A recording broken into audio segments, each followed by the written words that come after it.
The bustling studio of The View hummed with anticipation on this crisp October morning in 2025 as the iconic round table gleamed under the bright lights, surrounded by an eager audience of diverse faces, all buzzing with excitement for the day's special guest. Whoopi Goldberg, the ever-graceful moderator, kicked off the show with her signature warmth, introducing the panel. Sunny Hostin, looking sharp in a tailored emerald blazer. Sarah Haynes, radiating optimism in soft pastels. Alyssa Farah Griffin, poised with her analytical edge. And of course, Joy Behar, the veteran firebrand, lounging back with a mischievous glint in her eye. Her bold red lipstick a stark contrast to the neutral tones of the set.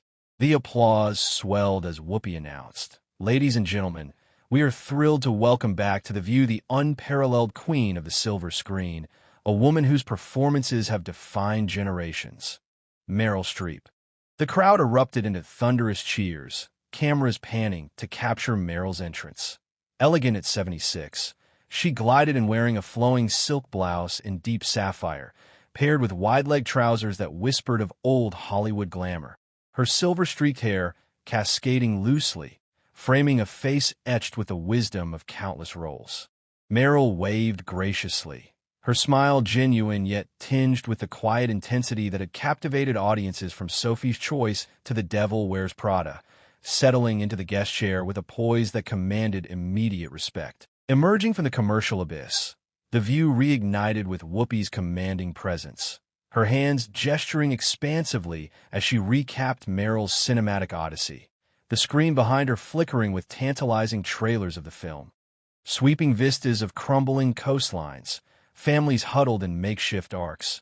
Meryl's Elena standing defiant against roiling storms, her face a canvas of resolve and quiet devastation.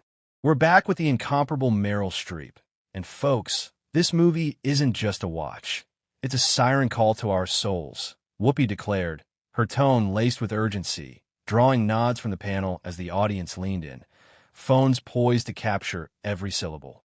Sunny Hostin, her legal mind ever attuned to justice's cadence, pivoted first, inquiring about the film's portrayal of policy paralysis, how Elena's pleas to indifferent bureaucrats echoed real-world gridlock on climate accords.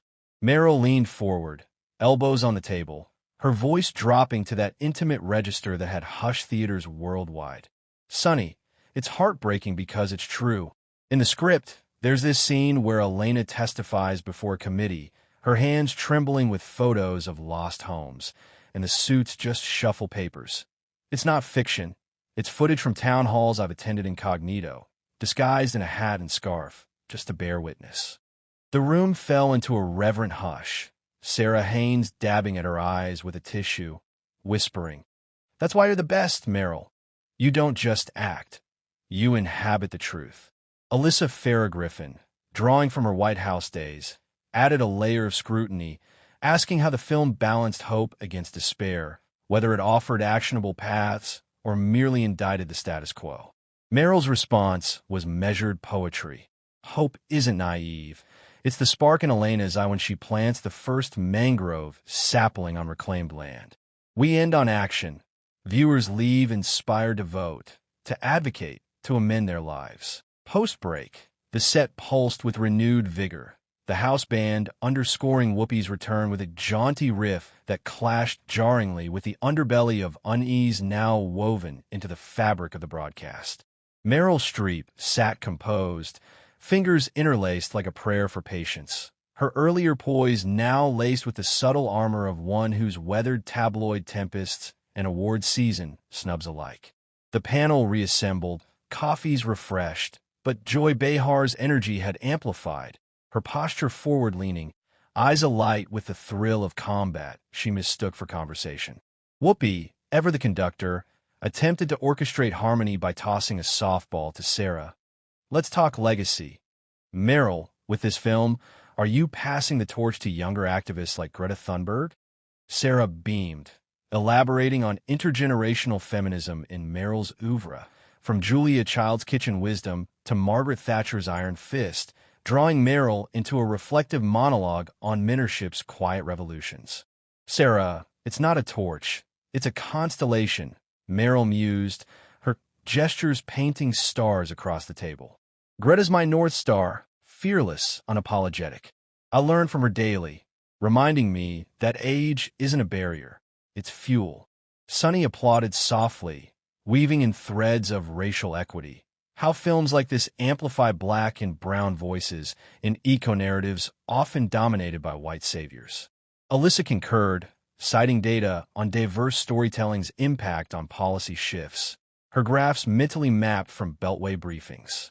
The flow felt restorative, a balm on the earlier bruise, audience relaxing into familiar rhythms, laughter bubbling at Meryl's tale of accidentally zooming Greta mid-rehearsal, bonding over shared stage fright. But Joy, like a shark scenting blood, couldn't resist the chum of complacency. Clearing her throat with exaggerated delicacy, she interjected mid-laugh. "Oh, Meryl, Greta's great. Kid's got guts, but let's not deify every celeb who slaps a ribbon on a cause." The midway mark arrived like a gasp for air in a drowning scene, the show's theme swelling as Whoopi ad-libbed a peppy transition, her charisma the glue holding the fracturing hour together. While stagehands darted shadows with fresh mics and water pitchers, the audience fanning themselves in the humid hush of held breath. Meryl Streep, her blouse slightly askew from animated gestures, accepted a cooling sip, her eyes scanning the crowd for anchors. Familiar faces from premieres past, nodding solidarity amid the fray. The panel reconvened with feigned nonchalance. Sunny adjusting her glasses with a conciliatory smile, Sarah doodling hearts on her notepad to reclaim levity, Alyssa tapping notes in her tablet like a stenographer at trial, and Joy, undimmed, crossing her legs with a defiant flourish, her foot jiggling a Morse code of mischief. Whoopi dove straight into salvage mode, cueing a fan-submitted video, a montage of Meryl's eco-activism, from UN speeches to beach cleanups, narrated by school kids reciting lines from her films adapted to climate pleas. The devil wears fossil fuels, eliciting guffaws that thawed the frost. "See? Meryl's the real deal," Whoopi beamed, passing to Sunny for amplification on intersectional environmentalism, how the film spotlights migrant workers bearing brunt in polluted zones. Meryl engaged warmly, detailing collaborations with indigenous consultants for authentic lore, her anecdotes painting vivid portraits of teepees turned greenhouses on set. Sarah swooped in with bubbly energy, confessing a Meryl movie marathon ritual for motivation, prompting the guest to share a blooper reel tease. Elena tripping over a prop iceberg, Pratt falling into Whoopi's lap for improvised hilarity. Laughter cascaded, a temporary tide washing away barbs, Alyssa weaving in market trends. How eco-films like this boost streaming sustainability pledges from Netflix brass.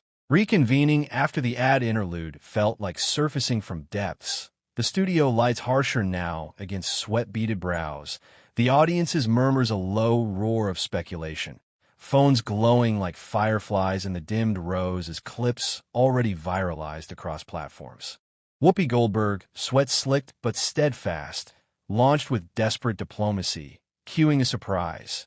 A live link to the film's director, a young visionary beaming from L.A., gushing about Meryl's once-in-a-lifetime collaboration, the feed cutting to behind-the-scenes footage of rain-soaked shoots where Streep improvised monologues that rewrote the script's soul.